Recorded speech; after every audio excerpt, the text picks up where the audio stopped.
welcome back to the My First Rodeo podcast, the show that talks to really cool, interesting, and famous people about the various firsts on their paths to success. Today is no exception, although it is a bit different, I would say. We've had a couple of episodes that maybe moved into this domain, and I'll mention them perhaps at the end of the show. But today we have Brian Banks, who is a football player, played in the NFL, but that's not the thing he's most known for, although certainly that made his story that much more recognizable, and one that ultimately found itself being made into a movie called The Brian Banks Story. Brian Banks was a football protege in California. He had a scholarship to USC and other colleges and universities, and was on his way to a great career in college football and on to the NFL.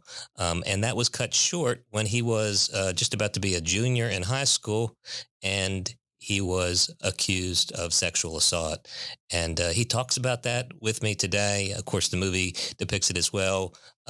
He was wrongfully accused, and eventually his accuser recanted, but not before he spent many years in jail and really had his life turned upside down, and all but had the ability to play in the NFL taken away from him. He was ultimately able to recapture that in some semblance, and he talks about that. And it's an amazing story, and this is a longer episode than usual because this was a man who was digging deep into the various firsts in his life.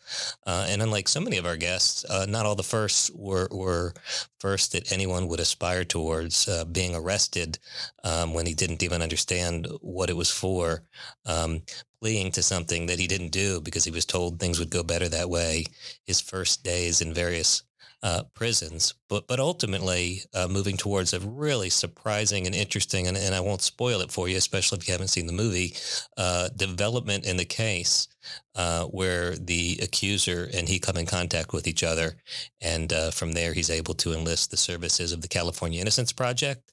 You may remember Justin Brooks from episode 8, who actually was the leader of the California Innocence Project, and with his team represented Brian Banks.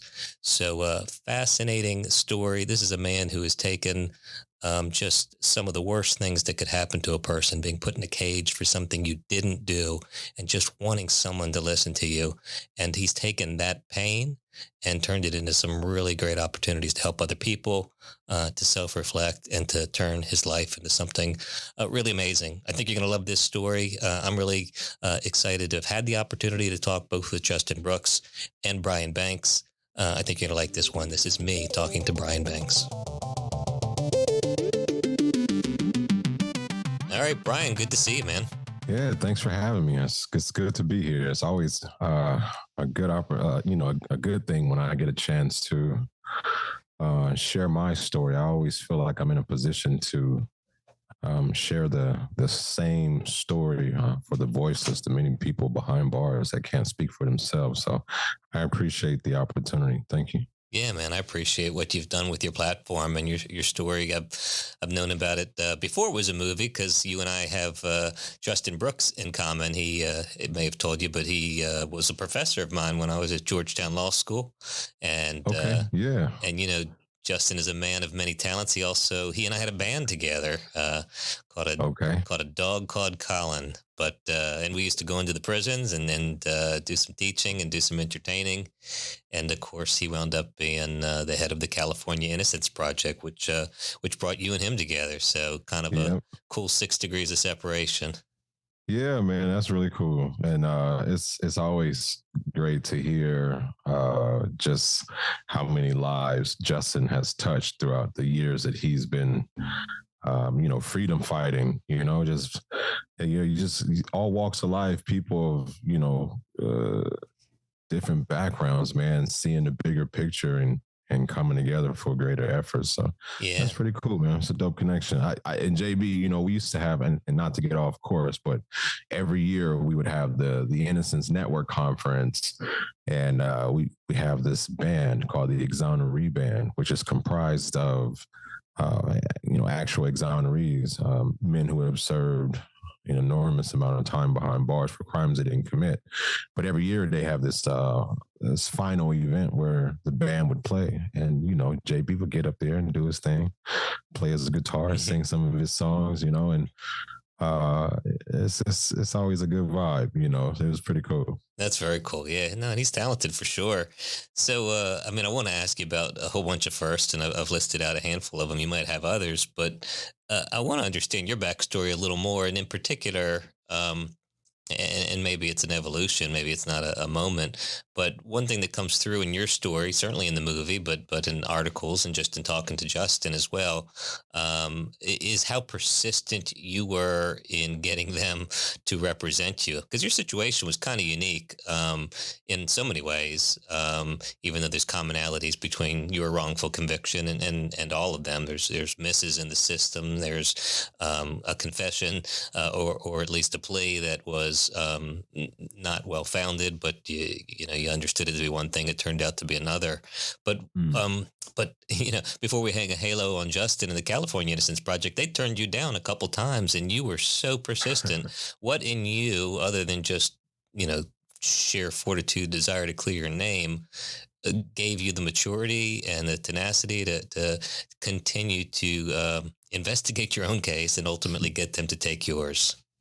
Yes, that's a good question. It's true, man. The first time that I had reached out to the California Innocence Project was when I was actually still behind bars. I'm serving out this sentence. A few years after I had been uh, uh, given this 6 year sentence, um, while in prison, they were doing a deposition. The supposed victim in my case had her mother, and she filed a lawsuit against the school district for lack of security on campus. And during this lawsuit, they were to depose me. I won't get too far into this. I guess at some point, I mean, it's just really good from a legal aspect and how things kind of transpired to where we are today. But what I would say was, after that deposition, the attorney for the school district actually sent me my case file, and for the very first time, I had saw my case file. I'd never seen it before. I never knew what was in it, and never knew, what actually was going on behind the scenes of all the many court dates that I was in.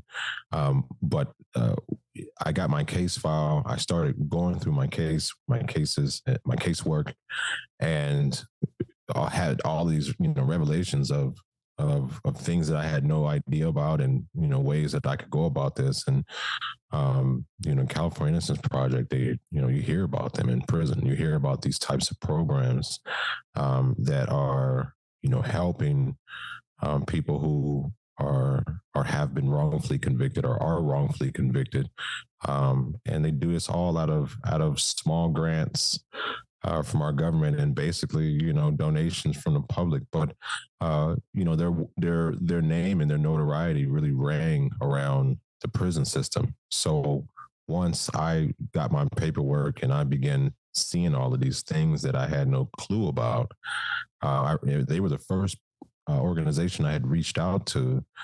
And then, yeah, they wrote me back and said there was no, in order for them to help me, there had to be some newly discovered evidence or something that was never presented during the point of pursuing my innocence and fighting this case.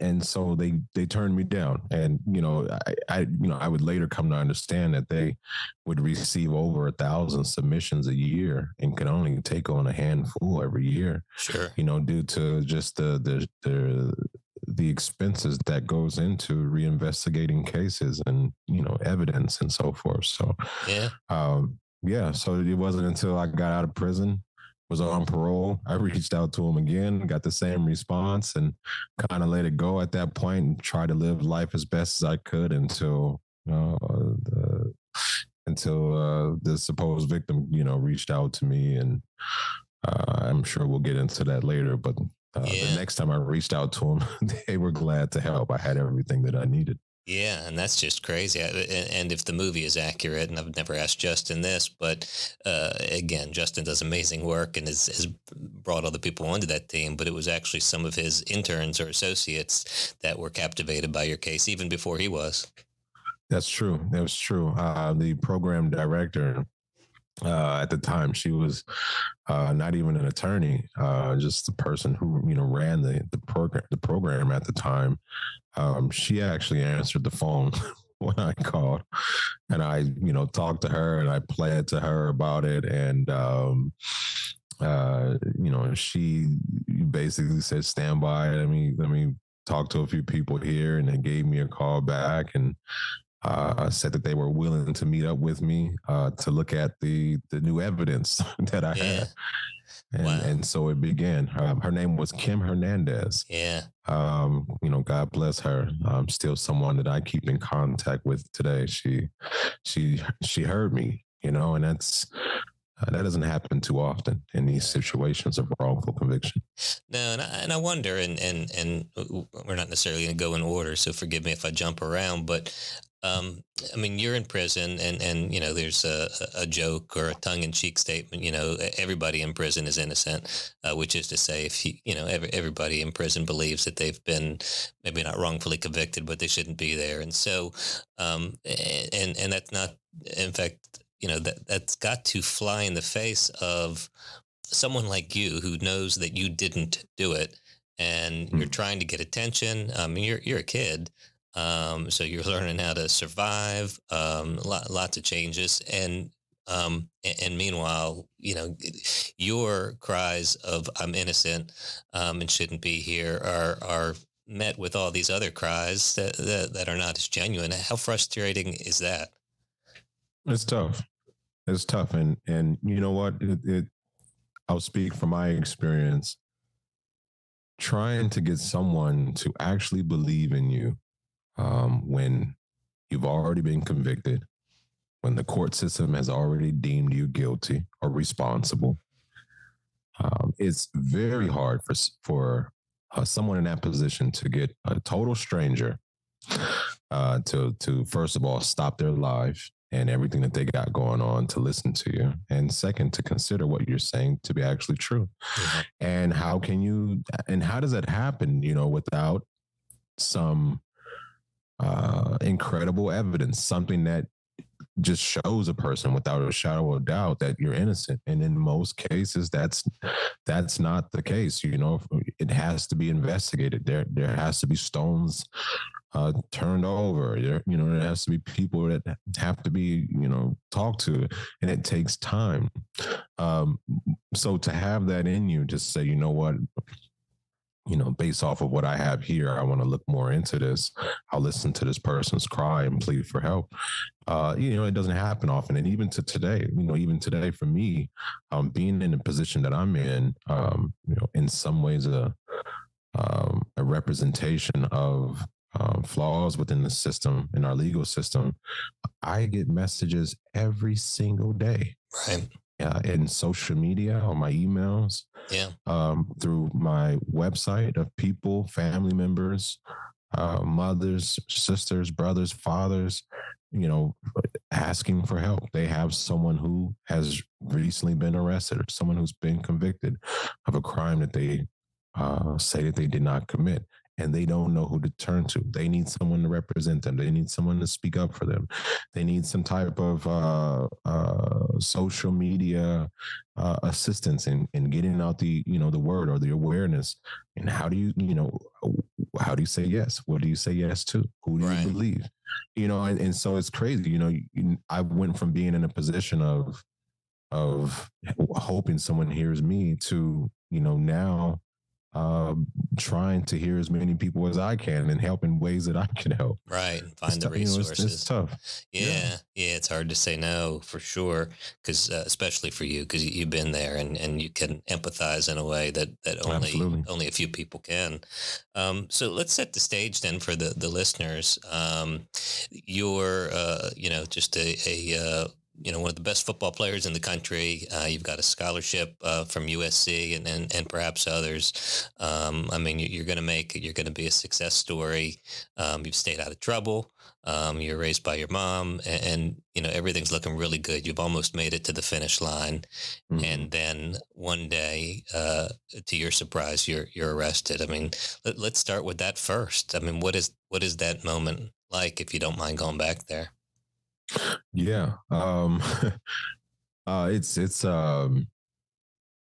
it's one of those things and one of those experiences that you hang on to, and not in a way where it becomes a misery for you, but always kind of a stamp in your journey. Here's a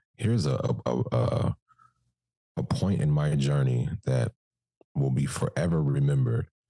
I was a 16-year-old boy who, like all other young 16-year-old boys, was living and enjoying life and having fun, playing football and getting into sports, and finally being, starting to be seen for my talents and being sought after by different universities. And, it was big at that time. I went to one of the biggest high schools, sports program high schools that you could be a part of, Long Beach Poly High School in Long Beach, California. Right. Very notorious school.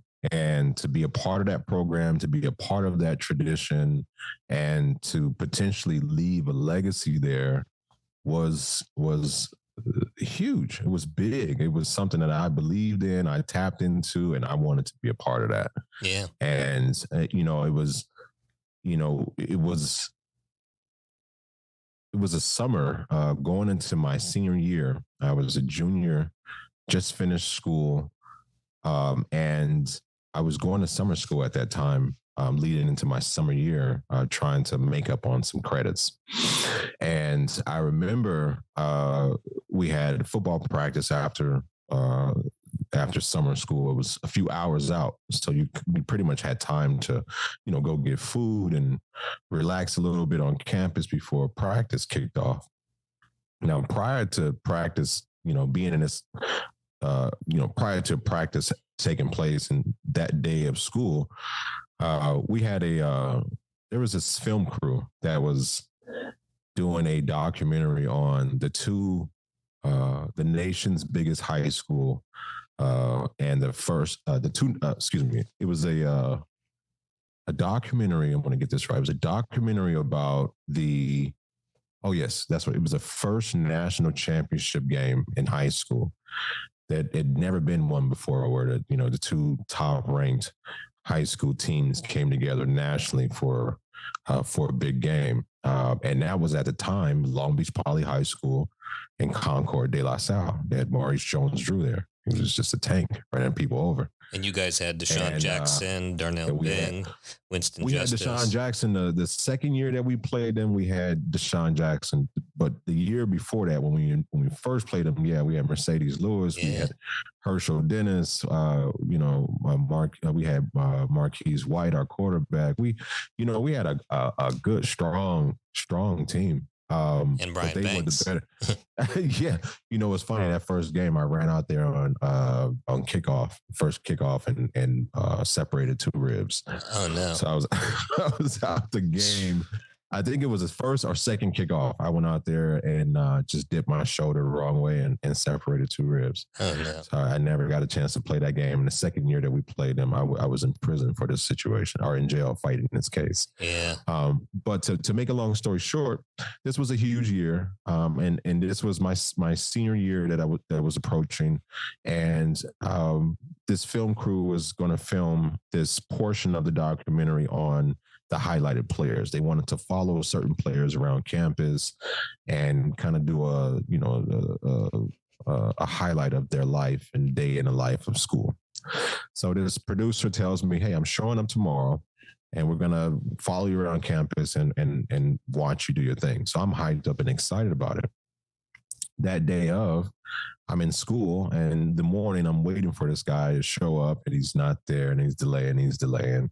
And it got to a point to where I was, I was almost, school was almost over. So this was in 2002. Cell phones weren't really huge in 2002. Everybody didn't have cell phones. So I remember asking a girl who did have a cell phone in my class, can I use your phone real quick? I'm going to call this producer and see where the heck he is.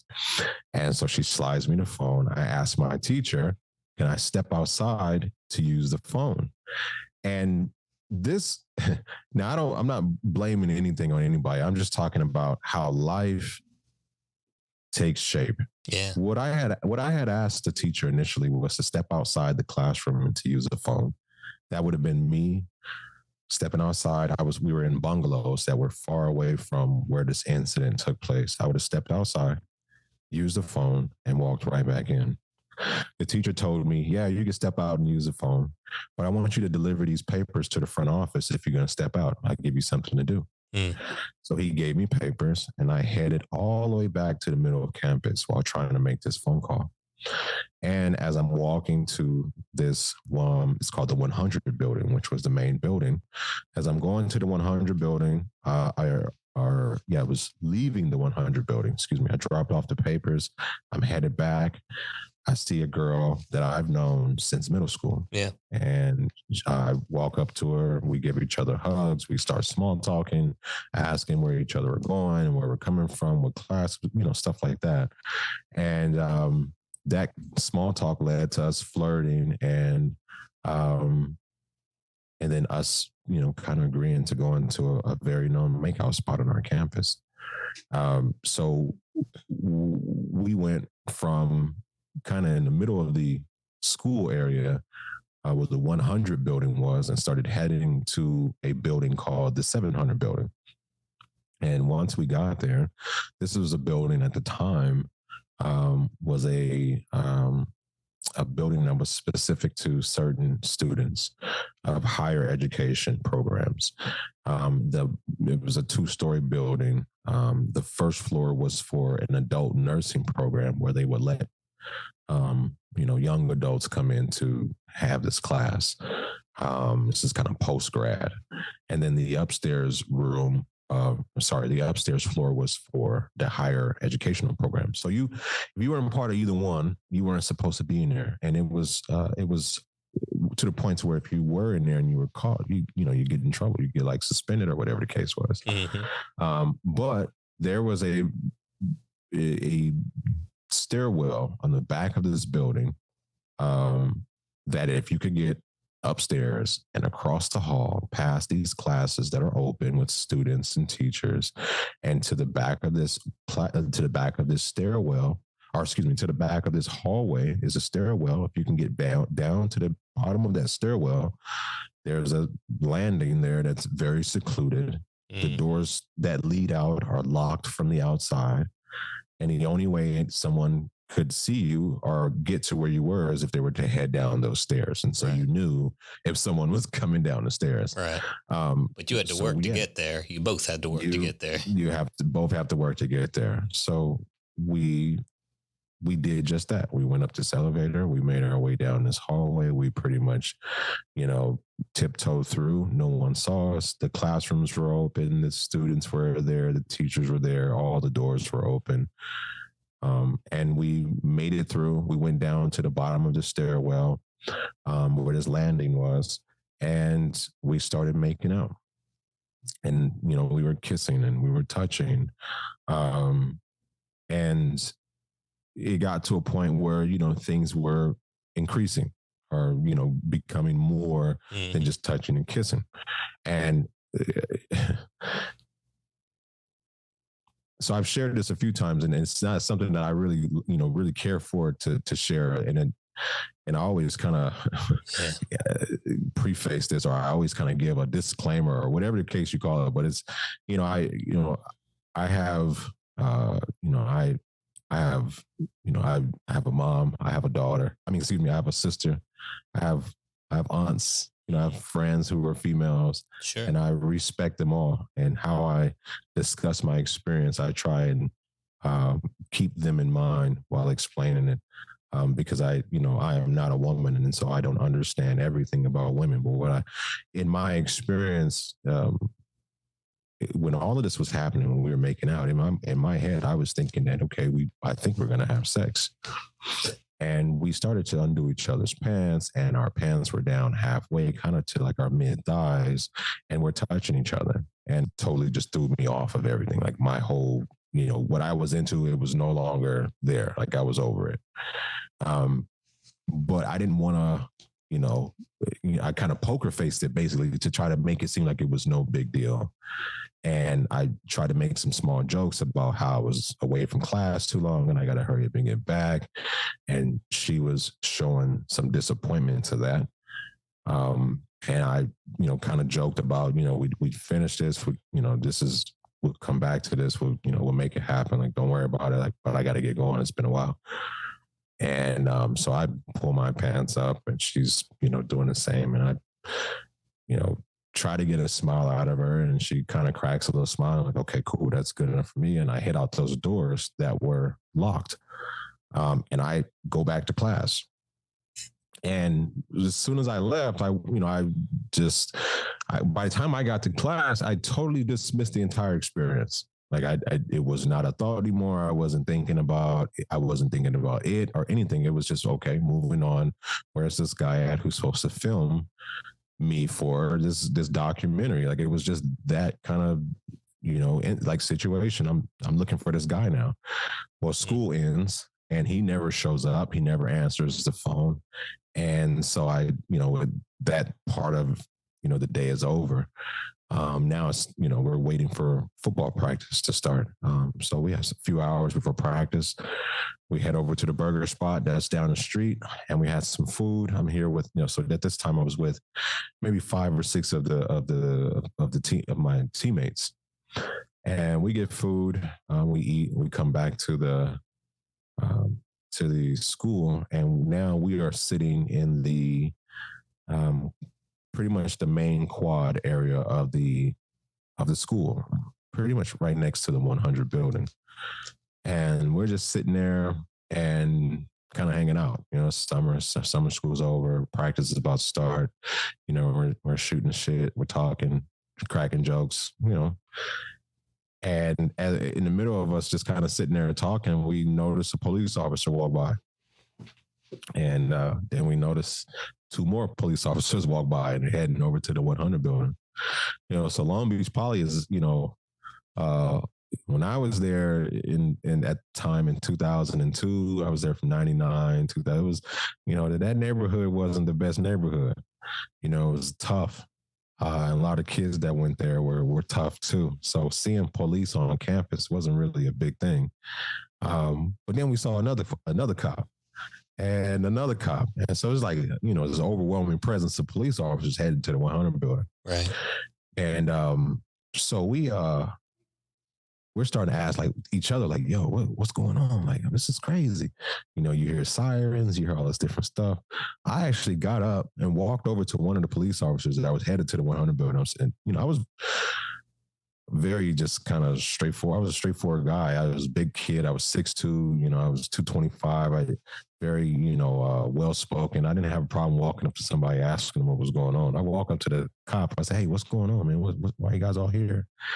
And I guess he didn't know exactly who I was or who they were, looking for at the time. But he just says something like, I didn't finish school, man. I'm here to, I'm going back to school. Like some joke, he dismissed me. Right. So I said, all right, man, whatever. Then, I went back, I sat down, I told the fellas, what he told me. And we just kind of went back to sitting there waiting for practice. Maybe about 4 or 5 minutes later, one of our teammates' dads, that it was the dad who he come to like all the practices. He's always there. He comes on campus, he walks right up to us and he says, Brian, let me talk to you real quick. And so I get up from the table and I go over and stand next with him. And he says to me, are you getting in trouble today? I said, no, I didn't get in any trouble. I didn't do anything. What's going on? He said, well, maybe I'm tripping, but when I came in to the on campus, walking through the parking lot, I overheard some police say they were looking for a kid by the last name of Banks. And I said, oh, okay, well, that don't have anything to do with me. I didn't do anything. And so he says, well, you may want to check with your brother and make sure, it's not about him. My brother was in his freshman year. He had just finished his freshman year. So I said, okay, I'll go check with him and see what's going on. And my brother was in basketball practice on kind of on the other side of campus. So I walk over to where he's in practice. I pull him out. And I said, come here, man. And he walks over. I said, what did you do today? He said, I didn't do anything. I said, what did you do today? He's like, I didn't do anything. And I was like, you sure? He's like, I'm sure. And so I was like, supposedly the police are looking for a kid by the last name of Banks. And he was like, oh, okay, well, it's not me. I said, okay. I sent them back to practice and I dismissed it. I said, okay, this, I'm over here going too hard for this. They're not looking for me and not looking for my brother. So I'm heading back. So I start walking back, kind of heading over to where my buddies were. And something told me, like, I don't know, there was something in me just thinking, like, why would he come to me and say there was, somebody looking for like last name, some kid by the last name of Banks? And so I go over to these steps. There are some steps that were, I would say, about halfway to where I was heading back to. I walk over to these two steps. They were right next to the entrance and exit into the parking lot, the main parking lot of the high school campus. So once you walked past this gate, you were on campus. So I walked to these little steps and I sat on these steps. That was literally right next to this gate. And I'm sitting there and probably not within a matter of a minute or two, I remember I had this hoodie on my head. I had a sweater, and I've got my feet on the first step, and I'm sitting on the second step, and I've got my forearms resting on my knees, and I'm just kind of got my head down. I'm just kind of hanging out, and out the corner of my eye to my left, I see the girl who had making this accusation, her older sister, her mom, and about 3 or 4 police officers exiting the campus on into the parking lot, headed towards the police cars. And so obviously the first thing in my head is, oh shit, like what is this? What's going on here? And it's crazy because it's almost impossible for them to have not seen me. As I was literally sitting right there. But they walked out of the campus, they made a left into the parking lot. And so I'm thinking, first thing came to my head was this girl at the time was, she was a bit of she was a problem. She came from a gang related family. Her mom is in and out of prison, drug addict. They're very rough. She was a bully at the campus. She would get suspended and kicked out of classes for arguing with the teachers and fights and stuff like that. So she was one of those kind of people at that time. So when I saw her heading out with her folks and the police, my mind in my head, I'm thinking she did something on campus. People probably saw me with her on campus and they are associating me with this girl, whatever it is that she did. Right. And so I'm thinking, oh shit. So when they come out of the campus and they make a left into the parking lot, I stand up when they're all with their backs turned, and I go to the right of the parking lot, and there's kind of a bend that takes you around this wall where you kind of go into the backside of the lot. And I just take off running. I ran because first thing in my head is call mom. So I take off running and I run halfway through the parking lot. I go in through the baseball diamond, and then shoot across the baseball field and through this back gate into the neighborhood where I knew a friend of mine who lived maybe about 4 houses away from the school. After practice, him and about 5 or 6 guys. After school, about 5 or 6 guys from the team would go and play video games there before practice started. So I ran there. I knew I could use the phone there. I get there, I bust in the door. Everybody was like, what the hell? Like, what's going on? What's going on? I'm telling them, like, I think the police may be looking for me. And everyone just starts busting out laughing in there. No one's taking it serious. Mm-hmm. I'm breathing hard. I'm frantic. I've been running. And I'm like, I'm serious. I think the police said, bang, somebody told me this. I'm breaking it down. And they're like, bro, you're tripping. Ain't nobody looking for you. And I said, let me use the phone. Let me call my mom. I call my mom. She says, why would the police be looking for you? And I was like, I don't know. I really don't know. And she said, well, what did you do today? And I said, I didn't do anything.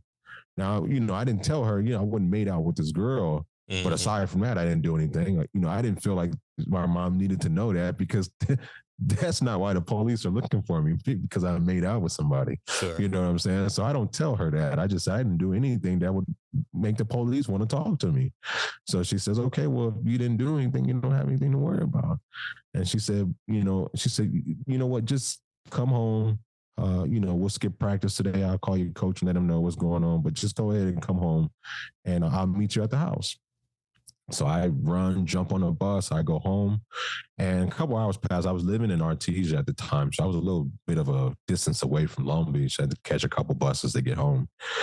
By the time I had got off the bus, you got about a 10-minute walk to get home. I had not completely, but for the most part, I dismissed what I had just experienced. I kind of cooled down on the bus. Right.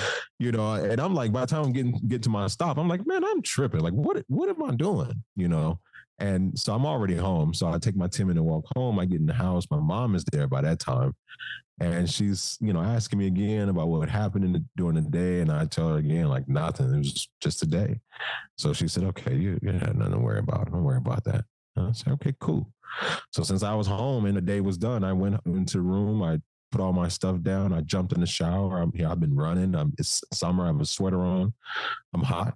So I jump in the shower. I take a shower and jump in. I go lay down in the room and I'm actually tired. I fall asleep. I pass out on the bed. And while I'm sleeping, they show this in the movie. I out of nowhere, I get this heavy pressure pushing into my back, sinking me into the bed. And I jolt. I remember waking up out of my sleep and kind of jolting up, trying to hop up. And there's somebody behind me pressing me down, saying, don't move. Stay right there. Just stay right there. Don't move. Put your hands out. Put your hands behind your back. Put your hands behind your back. And you feel these cuffs snapping on your wrist. And they yanked me up off the bed, and I'm seeing like 3-4 police officers. They got their guns out, and not draw. They're not pointing them at me, but they got them out. And it's, now keep in mind I'm 16, right? Right. And so they're barking orders. Hey, where are your clothes at? What did you wear today? Where's your clothes? And I'm pointing to, with my toe, I'm pointing at the dirty clothes. They kick the dirty clothes over and they looking for was it this? Was it that? I'm like, I wore this. I wore that. They take the clothes, find something to wear. What do you want to wear? What do you want to, I'm pointing out clothes in my closet with my feet. They're putting stuff on me. And, they finally get me dressed and they're pushing me out of the room. And I'm upstairs we're living in it was a townhouse, upstairs, downstairs townhouse at the time.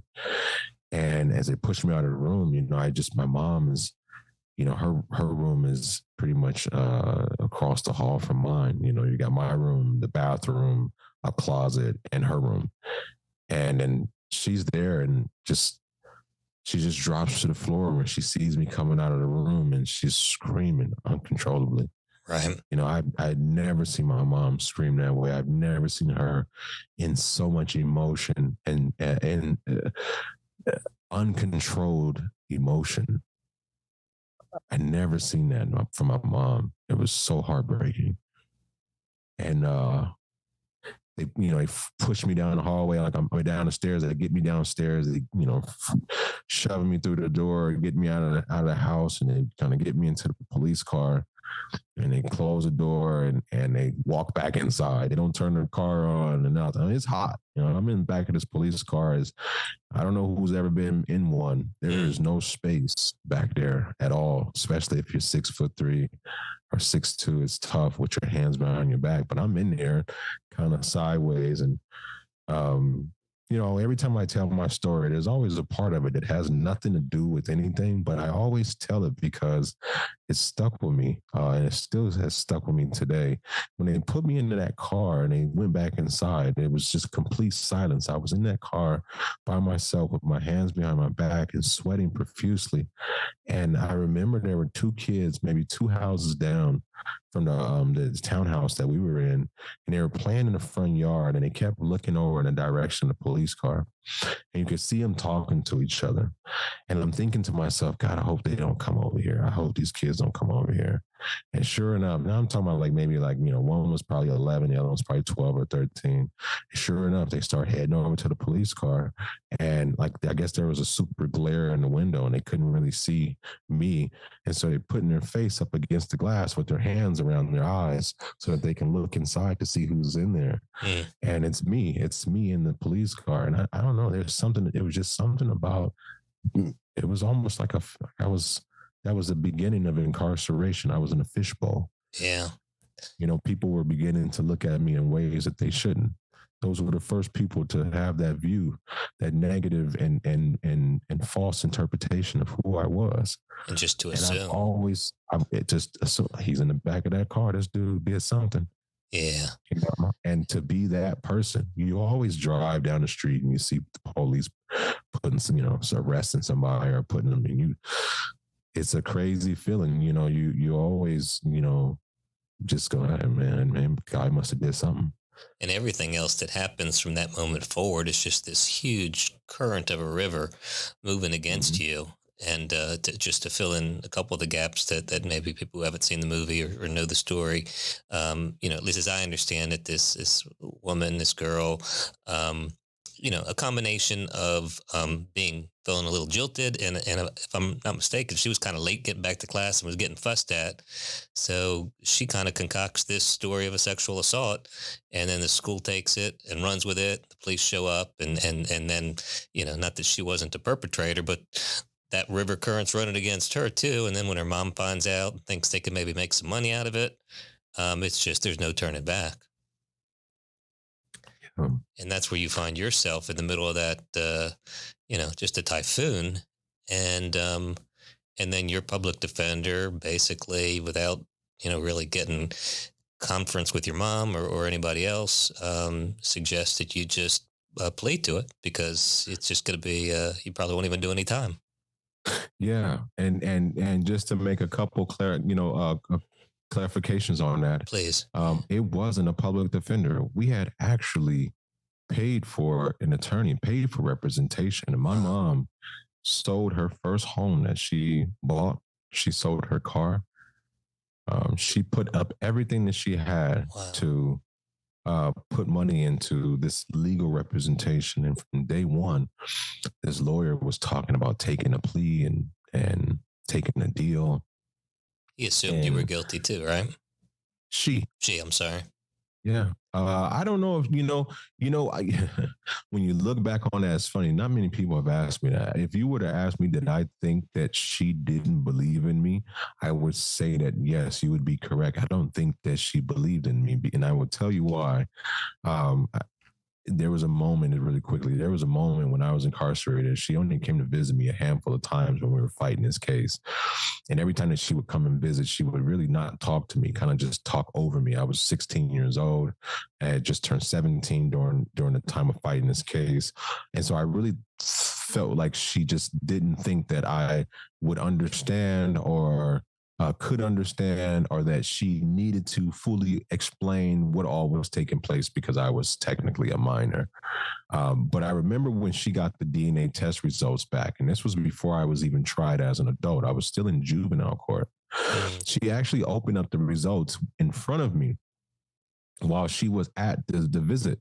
And so she sat there, she opened it up, and she jumped for joy when the DNA test results were negative, as if everything that I had been telling her that whole time, was not being believed by her. She was like, "Oh, yes, this is great. This is great." I'm like, "Well, yeah, I told you we never had sex. Like, we never had sex."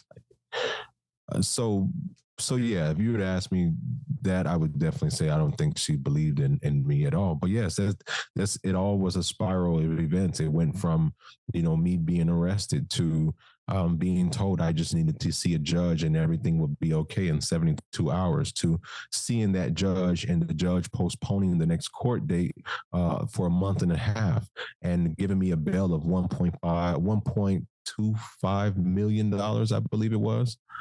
I'm not a flight risk. I have no international connections. I'm not going to flee. Where was Right. I going to go? I was 16 years old. I wanted to play football at Long Beach Poly High School. Yeah.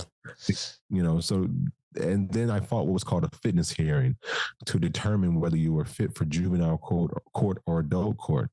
And it's based on 5 criterias: the gravity of the case, the seriousness of the case, do you have any priors, have there been any attempts of rehabilitation, and was it premeditated? I lost on the seriousness of the case and the gravity of the case, which is basically however the detectives write up the case and what actually what they are saying has taken place. And so I was tried as an adult. I lost my fitness here, and I went from facing juvenile hall time to 41 years to life in prison. While I was incarcerated, I was initially arrested on 1 count of rape. But as I would later find out from this false accuser's mouth directly that every time that she would hear me or hear about me telling the truth about what happened, she would lie even more because she didn't want to look like a liar. So while I was in court, while I was fighting the case, it was 1 count of rape, and then days or weeks later, 2 counts of rape, and then months later, 3 counts of rape, and then there was a kidnapping because I was supposedly I drug her down that hallway that had all the kids in classrooms, the teachers, and everyone. And somehow, while I drug her, she said that she fought and she kicked and she swung at me and she was doing all this stuff, but she never screamed or yelled or made any noise to be heard by none of the teachers or students. But yes, the charges increased. I faced life in prison, and then it got to a point of I was going to fight this case in trial. I was going to trial. And the day I was supposed to select my jury for trial, I was pulled out of the holding tank at the courtroom and placed in an interview tank. And in walks my attorney with this huge smile on her face, as if we have some victory or some success in the case. And so I'm like, "What's going on? What's the news?" Now, mind you, she had tried to get me to take various deals, and they had offered me deals to courts. They had offered me initially juvenile life, which is at the time I was 17. I would be in juvenile. It was called California Youth Authority, CYA, which is prison for juveniles. I was to be there until the age of 25. the Obviously I wasn't taking a deal because I didn't do anything. I was innocent. So, every time that they would present these deals, my mom and I would come together and say, we're not taking deals. The second deal was once I got incarcerated, once I was tried as an adult, I was facing 41 years to life. They offered me, I believe it was 18 years. And then it was 9 years. And we were saying no to everything. So at this point now, the day of jury selection, my attorney walks into this interview tank with a smile on her face, and she says, "I just talked to the DA, and they're willing to agree to this amazing deal. Brian, you got to take this deal.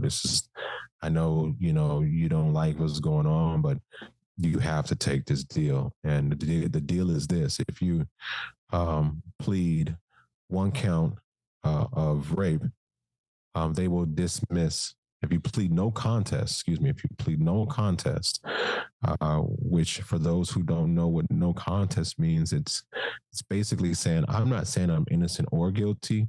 I'm just saying I'll take the responsibility for what has happened here. And whatever you deem fit for the punishment, I'll take it. That's what no contest means. And you say no contest in the hopes that they will be lenient on your sentencing. So she says if you plead no contest to one count of rape, they'll drop all the other charges, and you'll undergo what's called a 90-day diagnostic or 90-day observation at Chino State Prison in California, one of the most notorious prisons in the state of California, known for violence and a whole bunch of other stuff. But you will go there for 90 days, and during your 90-day your 90-day stay there, you'll be interviewed by a psychologist and a counselor who will determine on a ladder whether you are to receive felony probation, 3 years in prison, or 6 years in prison. Brian, I promise you, I guarantee you, you will get the favorable report and you will get felony probation in 90 days. You will be home. You can go back to school. You can, pursue football. You can move on with your life.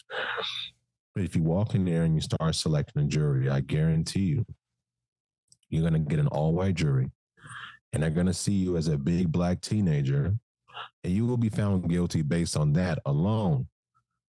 Now, I'm telling you, take this deal. Yeah.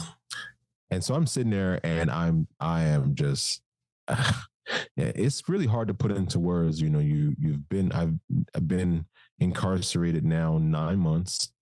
I believe it was 9 months away from everything. I missed my senior year in high school. I missed all the scholarships. All the schools and colleges are gone. Everyone's turned their back. Everyone's sent the letters in saying we can't touch you anymore.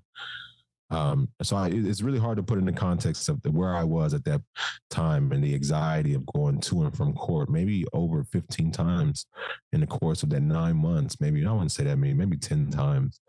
And just that anxiety of never knowing what's going to happen, hoping that something good happens on that day. You always hope you walk in and they go, man, we actually figured this whole thing out. We're so sorry. You can go home, but that never happens. But so she's saying, take this deal. And after everything that I've gone through this 9 months and hoping and praying and believing that everything will be figured out, I'm seeing now that I have to take this deal because this is what this lawyer is saying. And this is the lawyer that my mom paid for. This is the lawyer that we're supposed to follow the advice of. So I said, you know what, let me just talk to my mom really quick to make sure this is the best decision. She said, you can't talk to your mom. You got to make this decision on your own. You are in adult court now. And so you need to make an adult decision. And she knew that I got with mom and we talked. My mom, first thing, did you do it? Yeah. No. Okay, we're not taking the deal. And so she said, you can't talk to mom. And so I sat there for a few minutes and I cried so much. I don't know how to explain how many tears came out of my eyes. I sat there and I cried and I asked why and how, and is this the only way? And are you sure? And she's rushing and pushing and pushing. And I said, okay, I'll take the deal. I walk out there into the courtroom. They thought that I was coming in there to select the jury. And I stood up in front. They started reading off all the jargon that comes with taking the deal and pleading out. Right. And I stood up and said, yes, I plead no contest to one count of rape. And they sentenced me to the 3-tier system. I went to Chino State Prison. I served the 90 days there. It's a story within itself. And I was interviewed by the psychologist and the counselor, and they basically said, you should never have gotten arrested. You shouldn't be here. You shouldn't be in jail. Looking at this case, it's clear that this is just craziness. I'm sorry that you went through this. The best that we can do is the lower term of the felony probation. We wish we can do less than that. We wish we can just send you home. Like this was their words. I'm in prison hearing this for the first time. Someone's looking through the BS and seeing what's really going on here. And it's starting to sound good. It's starting to sound so good that I remember rushing back to the prison cell after the interviews. We couldn't have a physical or phone contact with anybody during this 90-day period. We only could write letters. I wrote this letter to my mom, rejoicing, just enjoy, just telling her it's happening. We got the favorable report. I'm going to be home in 90 days. This is over with. We're going to just do what we can do, the best we can with what's taking place, but I'm coming home. And I served out the rest of that 90-day sentence. I went back to court, and the judge gave me the higher term of 6 years anyway. Wow. He just skipped over the probation, skipped over the 3 years, and gave me 6 years. He didn't explain anything. He didn't say why.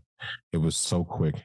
And just like that, I had a 6 year sentence. Mm. And I remember it was such a weird feeling of just the pain, the feeling of losing war or losing the battle, uh, isolation. Yeah. You really get, prison does some things to you mentally and emotionally and psychologically and even spiritually. It'll have you questioning everything. It'll have you questioning your own family. You start thinking your mom has something to do with this. How does she let this happen? Mm-hmm. Why isn't nobody, why is everybody just okay with this? Who's really up to this? Who's behind all of this? You sit in that cage and your mind will freak you out Right. in ways that you never thought your mind could take you. But that was the beginning of my sentencing. Was a very dark, empty, controlless or uncontrolled. Like I was reduced to absolutely nothing. A number. Right. V13109 was my prison number. Mm. Yeah, and facts don't matter at that point because you're just trying to survive. So let's fast forward to not the next step, but you get out of prison, and I do want to ask you about that. But because we were just talking about the accusations and the facts of the case, I want to talk about you're out. Obviously, you're limited in what you can do because of the record, because you're registered as an offender, a sex offender, and out of nowhere. It seems the accuser reaches out to you on social media. Talk about that moment and obviously what came next. Yes, this is after the 6 year sentence. I was to serve 85% of that 6 years, so I did a total of 5 years and 2 months. I paroled in 2007 at the age of 22. And I was very naive into thinking that everything was going to be better once I got out. It was so much, in a lot of ways worse. Prison is an every single day thing. Eventually you learn to assimilate and you figure your way out if you want to survive it. When you're home and you're a parolee with a parole officer who wants nothing more than to send you back, when you're a registered sex offender and you're now the monster in your neighborhood, when all these different things, it's really unpredictable what day to day can bring when you can't find work and no one wants to hire you and no one can hire you by, policies of their company because you are a registered sex offender who has a parole officer and you have a GPS tracking device on your ankle currently. So no money and having to live off of other people, like the list goes on of what that does to your psyche and your and your mind and your everything. So it was very naive in thinking that it would be any better. But yes, I paroled and I was given a maximum term of 5 years of parole. So I had to serve an additional 5 years wearing the GPS tracking device as a registered sex offender with all the restrictions and guidelines that come with it of not being able to live within 2,000 feet of any school or park and all of these different things. Sure. And 4 years into that 5 years of parole, of hardship and struggle and borderline homelessness, I was online as I was all the time trying to find a job. Yeah. And I got tired of just searching and applying and putting all the info in. I remember taking a break and I said, I gotta just relax a bit. And I was like, let me just check Facebook. I got on Facebook and I noticed I had a friend request. I clicked that box, it drops down and it's the name and face of the person who had falsely and wrongfully accused me of sexual assault. She was now requesting to be my friend on Facebook. And I remember the movie doesn't really depict it the right way. I slammed that laptop down. I remember throwing it across the room like it was a paperweight. and I just there was a I was in my bedroom and there was a window. I remember just staring. I was just like an out of body experience. I just stopped and stared out the window, and everything that I had gone through began to flash before my eyes. Mm. And where I was now and where my life and the conditions were now just played through my eyes in that moment. And I remember snapping back and thinking to myself,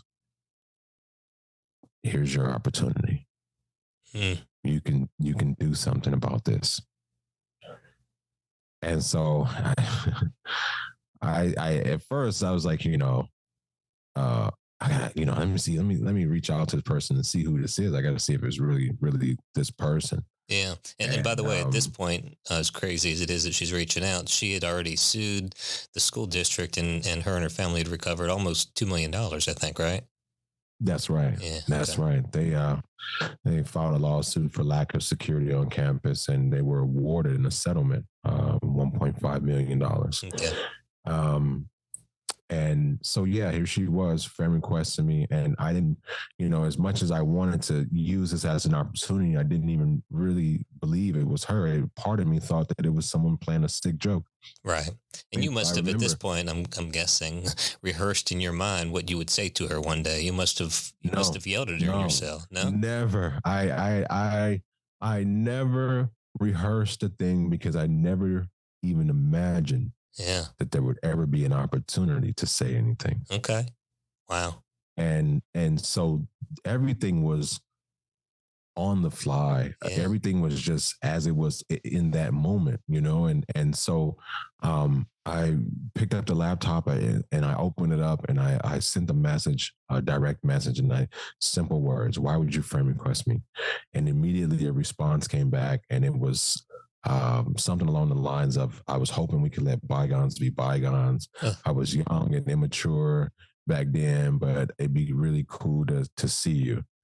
wow. And so I read that and said, "There's no way in hell this is this person. This got to be some sick joke. Like, this is clearly somebody trying to play games with me." And so I responded back, "Call me, call this number." And, so, for me, I guess, so I can hear a voice. I need to hear who this is and see if Sure. it's really, really her. And within a few seconds, the phone rang and I answered it, and it was her.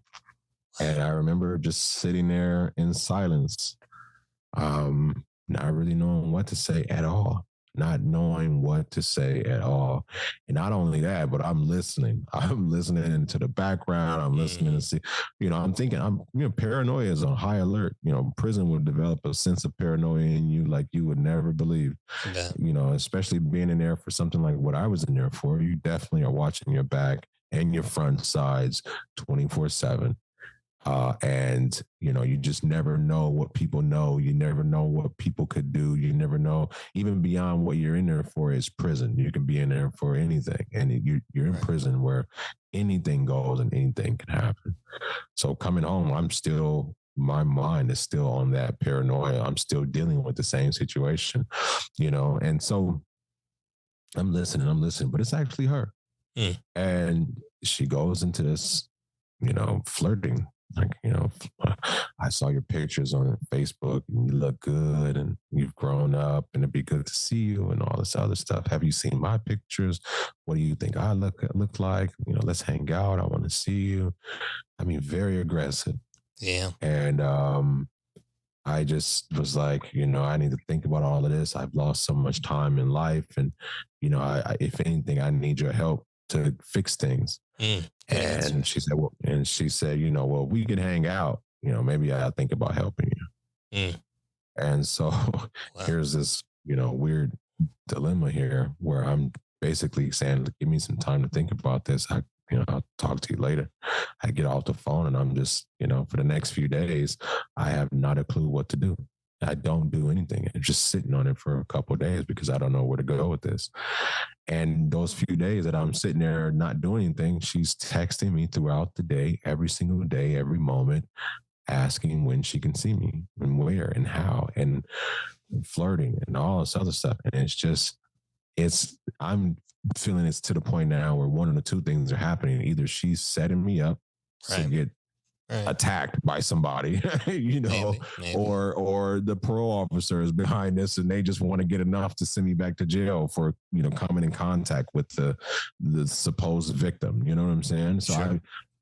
it just seems so unreal that someone could be, after everything that they said about you and put you in prison and took your life and everything, to be so adamant about wanting to be around you and in that type of way. But yeah, so to make a long story short, I reached out to a friend of mine because one day she said, I'm starting to think you don't want to see me. And if you don't, then maybe I'll change my mind about helping you get your life back. And So she said that to manipulative. me. Yeah. Yes, absolutely. And so when I got that text, that's when I knew I had to move on this now. I had to do something. So I reached out to my a friend of mine at the time whose dad who had just become a private investigator. He opened up a new business. And I said, "Look, man, this is what's happening. What do you think I should do? Should I?" He said, "Well, talk to my dad, and maybe he could give you some advice." So I call his dad. His dad, I tell him the situation. His dad said, "Well, have her come to my office, and you know." You can act like that's your job, and you guys can talk, and everything will be recorded there. Mm-hmm. I said, okay, well, let's do it. And sure enough, she showed up 2 days in a row. The first day that she showed up, it was just she and I in the room talking while he watched from a different room on these monitors or whatever. Right. And the second day, she showed up. Well, part of the first day was,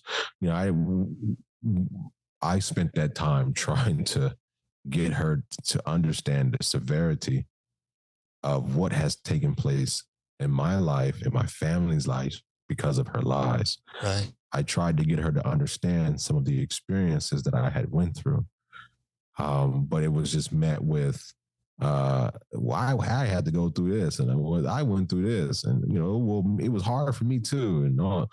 And so it was just nothing had happened, and really nothing was said to help me in court. Right. So I asked her, would you help? Would you, speak to a lawyer with me? And she said, absolutely not. Would you, I'm not talking to the lawyers. I'm not talking to a DA. I'm not talking to police. And so I'm like, oh God, what do I do? What do I do? And I said, okay, well, what about it? What about if I just got a private investigator who can kind of just give us some advice on the best way to move forward with this? And she said, okay, yeah, I'll do that. And so that was how we were able to get him in to the next day to, ask the clear cut and straightforward answers of what did this happen? Did he rape you? Did he kidnap you? Did he? And she's like laughing. No, of course not. No. I mean, if he really did that, I wouldn't even be here right now. Right. We were just young and having fun. And then, everything happened or whatever. She blames other people. But it was enough to get it, we finally got it on tape. We got her confession and what really happened on video. That's amazing. So in that moment, in those couple of days, I think our listeners and me are thinking, how do you face your wrongful accuser and not just spew a bunch of anger, but you were so focused on gathering evidence and letting the truth be told, obviously on a recorded device. It sounds like you were pretty businesslike about it. Absolutely. I realized really early on that I was going to have to play chess and not checkers. Like I couldn't take this lightly. What I had gone through, what I had experienced in my life, what my family, with my mom, watching what she went through, what my brother went through, what we all experienced because of this. Yeah. And where my life currently was, I had nothing else to lose. Like all I had left was the little freedom of of not being in prison. Like I had nothing. Yeah. And so it was a matter of getting my life back. And so I think for me, I had to move very strategic. I had to do everything right. And I had to think about what this means, like I can't live like this forever. I can't live under the shadows of something that I didn't do. I can't allow my life for the rest of my life to be a lie and to have to live this lie. Yeah, to be marked by that. So I mean, It's and the obviously, worst. It's the worst, Mark. Is it? There is what? yeah, It's the worst thing to be accused of is to have taken advantage of a woman or a child or any, like, it's the lowest of the lowest, and to be in that situation and to have lived that life for 9 whole years at that time. yeah, I had to make a move. I had to do something. I had to try, to get the truth out of this person, or I would continue to live that way for forever. yeah. And that's amazing that you had that piece, that state of mind to make those decisions, notwithstanding all you'd been through. And I know it didn't go right from there to the end because she retracts things, and Yep. there's the DA is really not going to listen to it, and ultimately Right. through your perseverance, your family's perseverance, and that of the California Innocence Project, and our mutual friend Justin Brooks, and his team, finally through pleas and crying, and they listened to it, and take us to that moment of exoneration. Yes. Oh man. What a day. It was just May 24th, 2012. I We had been working diligently to try, and at this point now I'm working with the California Innocence Project and Justin Brooks, and we had this recantation tape, and we were worried that the judge and the courts wouldn't accept the tapes, so we decided to go public with them, and we put them out on the news, and we made the public aware of what was going on, and it really helped. I was Something very unique happened where Justin was successful at arranging a meeting with me, him, the DA, the lead DA of Los Angeles, and his investigation office. They actually sat in a room with me, which never happens. They heard me out, and by the time I was done talking, they agreed to go into a joint investigation into my case. That's when they began to pursue and track this wrongful accuser down, and she began to run. She began to go into hiding. She didn't want to be found. She would curse out the DA's office when they call and basically say, "Catch me if you can." Mm. And they had to subpoena her a few times and couldn't get her. One day, she showed up to court on one of the court dates. At the end of the court date, as everyone was leaving, they showed up. And at that time, they were able to depose her and talk to her. And at the end of that meeting, they realized that she had been lying about the whole thing, that this was all farce. And that's the beginning of trying to make things right. And I didn't know which court date or what time period things were going to happen. I was told by Justin that, this could be the court date. This could be that day that they, let this thing go. But we weren't too for sure. But yeah, I walked in that day on May 24th. And I remember, man, I sat there and I was just, it was crazy because, it's like you're back in court, and you're back in front of the same judge that sentenced you to prison. And that same judge has to, if they're still in office, they have to oversee their own cases. So here you are back in front of the same person. And I remember we all stood up. The judge walked in and just asked what was happening here. The DA office and the California Innocence Project both asked to talk with the judge at the judge's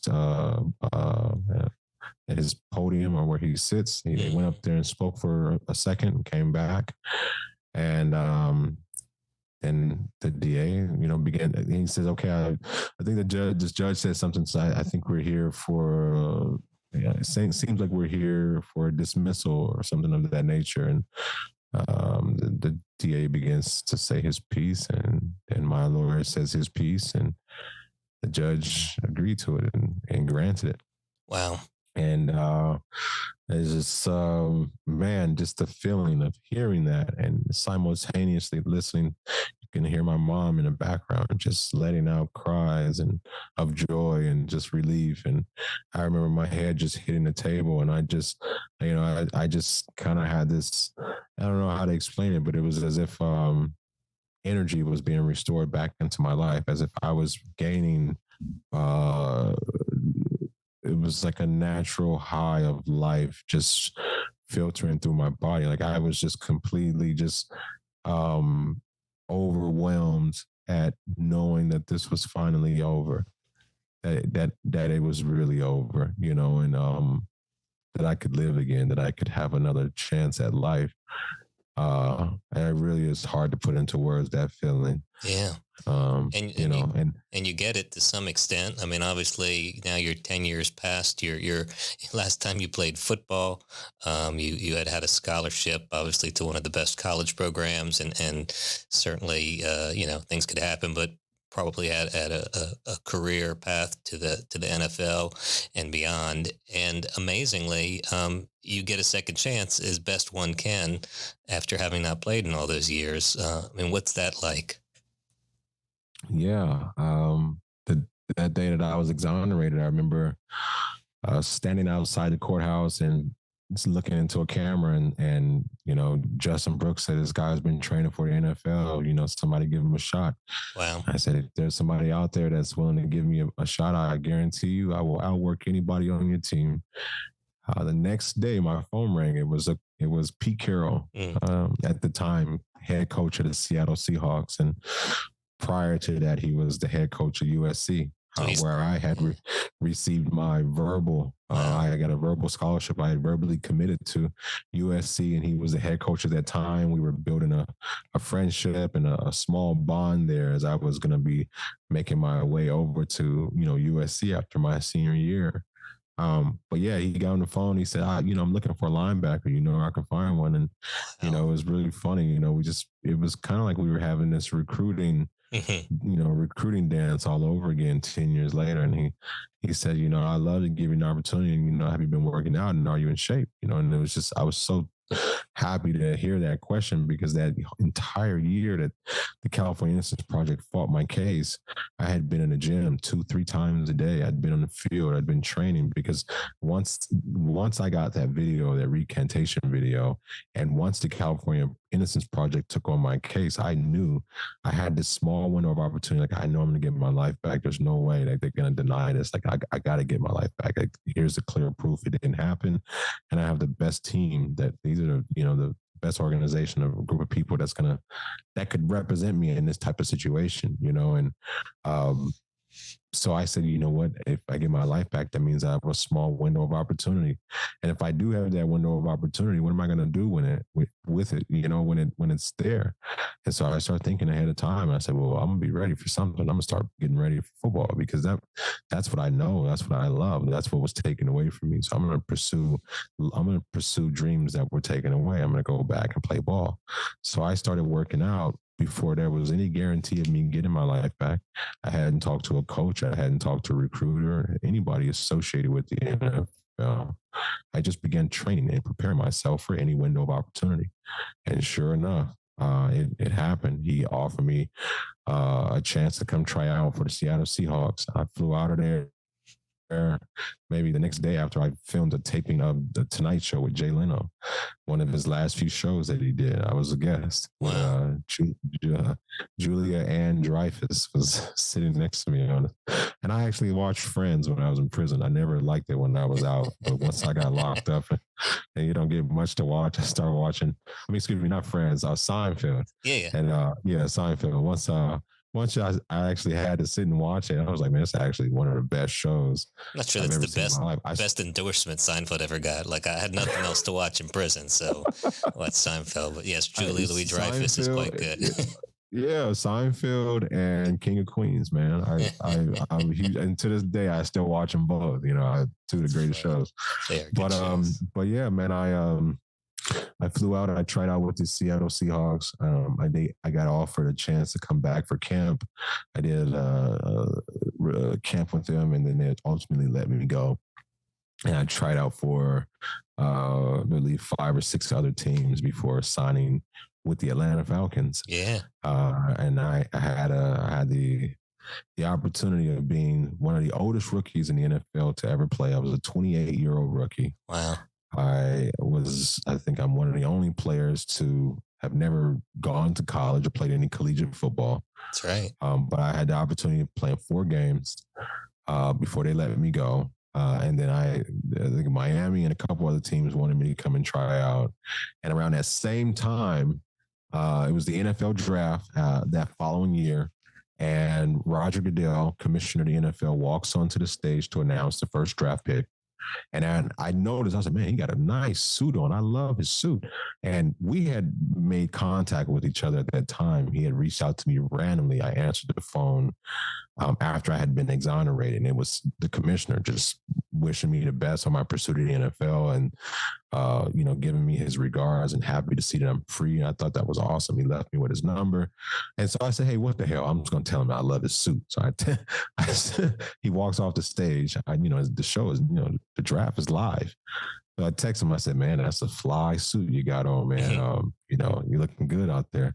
And he texted me right back. Oh, that's too cool.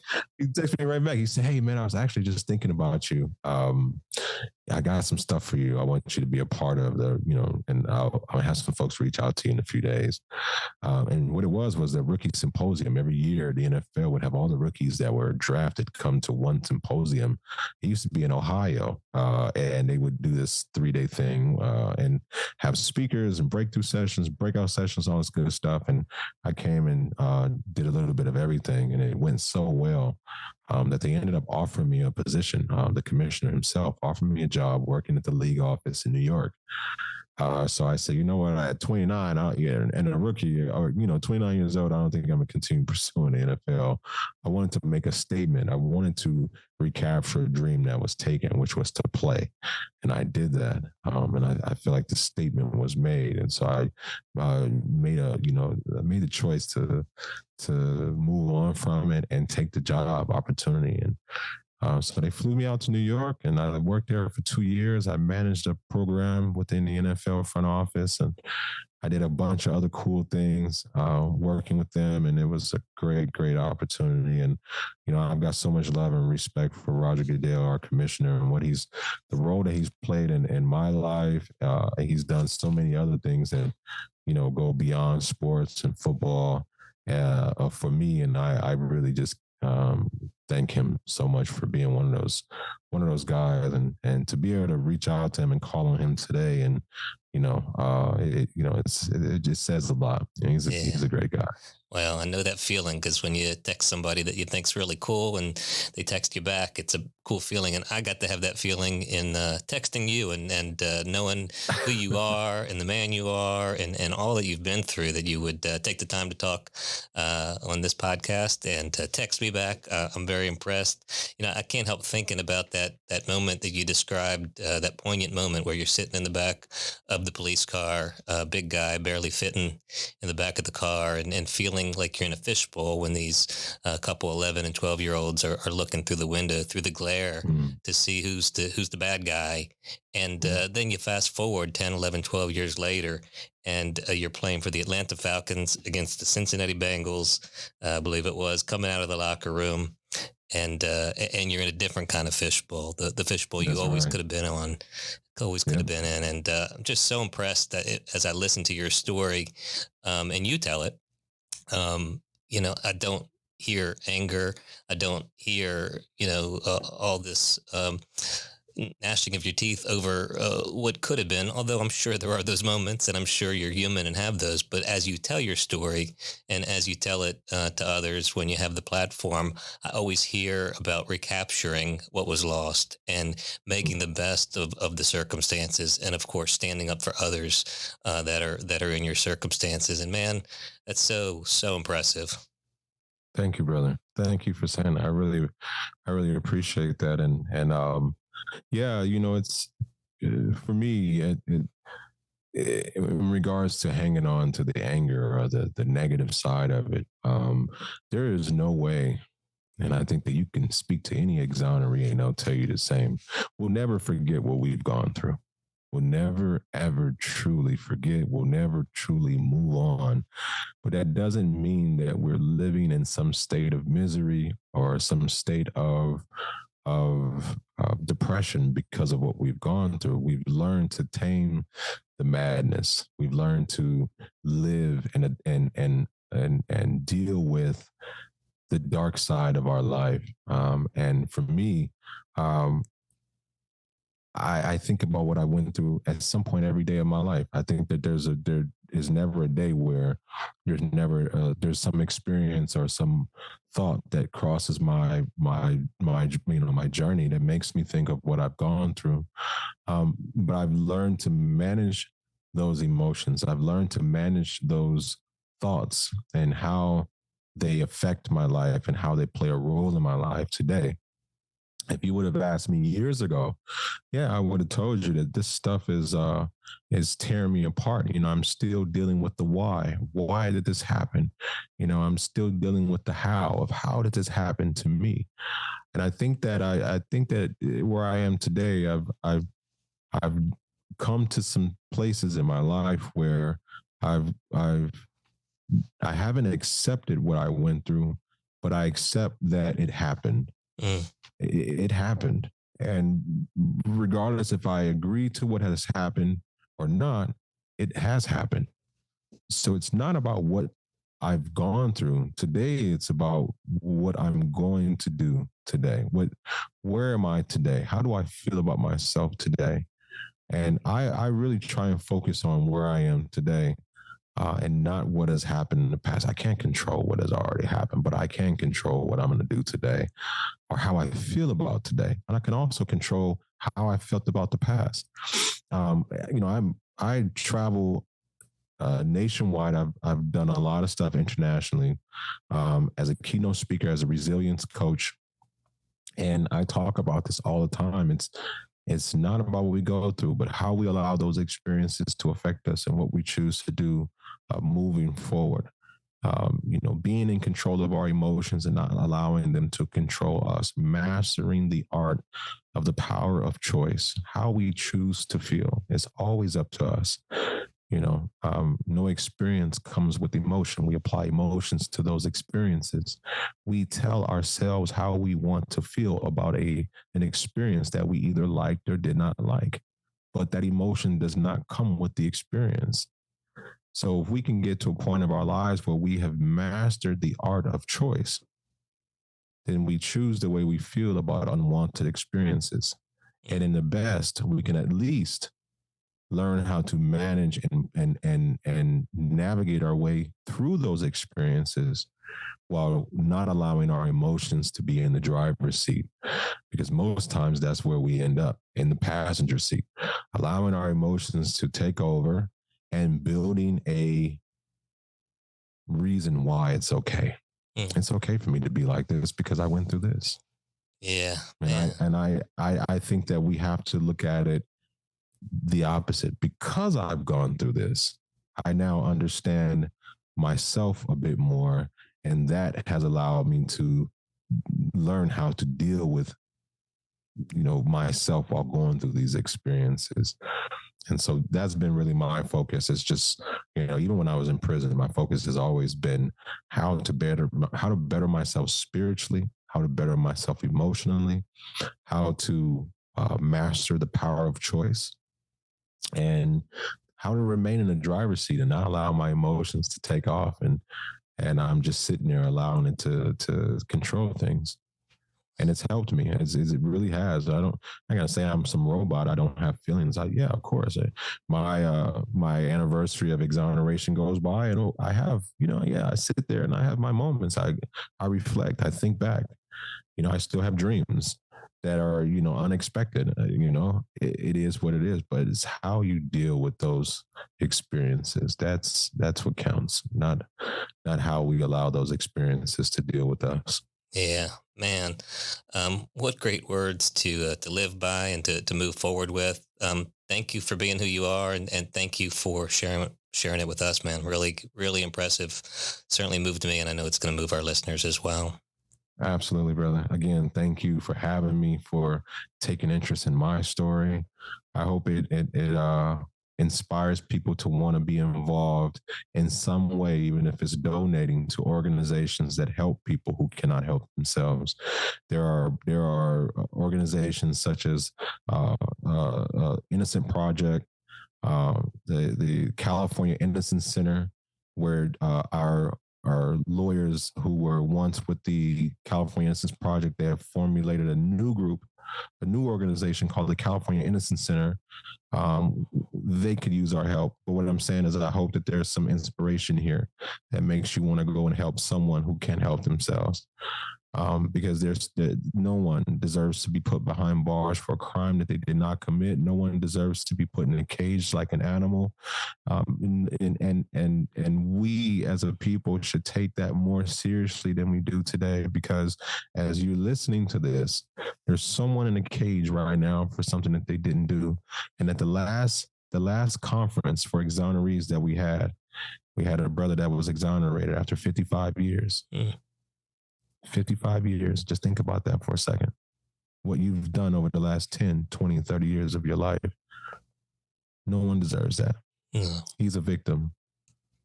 He's a victim too. We're all victims. So, let's stop creating victims while trying to protect victims, because all we're doing is making more victims. Yeah, that's outstanding. Brian, thank you again. I really appreciate you, man. Thank you, brother. Take care. God bless. Well, there you have it.